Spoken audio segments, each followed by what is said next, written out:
I would never advise anybody is if you decide to make a pivot and shift, you just go back and fire all of your clients because you no longer want them, because that's not good. I mean, unless you are just financially independent and wealthy or so well back that you can afford to take that loss until you think you can get to the run rate that you need.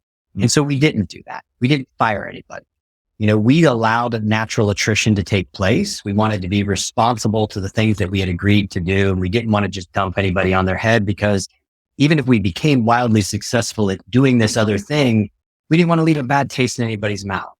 So we certainly didn't try to pivot too fast, which I thought was important as we were looking at this new type of clients.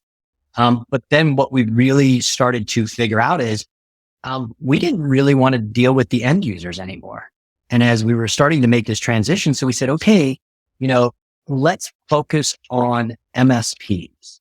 Let's get away from the end user client, whether it's the dry cleaner or the attorney or whatever it may be, the school system. Let us remove ourselves from that direct client ownership, and let's help those who are helping others. Let's be of service in a greater way to people that maybe can't be of service to themselves and their clients in the way that we are starting to become subject matter experts. And so that was a big one for us is, and we knew it. We knew all of the things that we loved about being an MSP.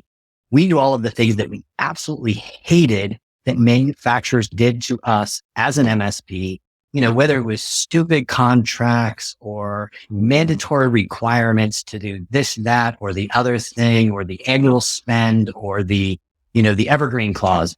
Man, I'm like the biggest hater of the Evergreen Clause that's ever been.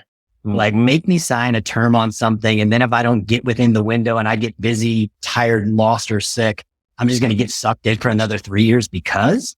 No. That was one thing that I knew as we were trying to find the new clients. We wanted to be more friendly than we had felt we had been treated, and take some lessons learned of the way that we had been treated well.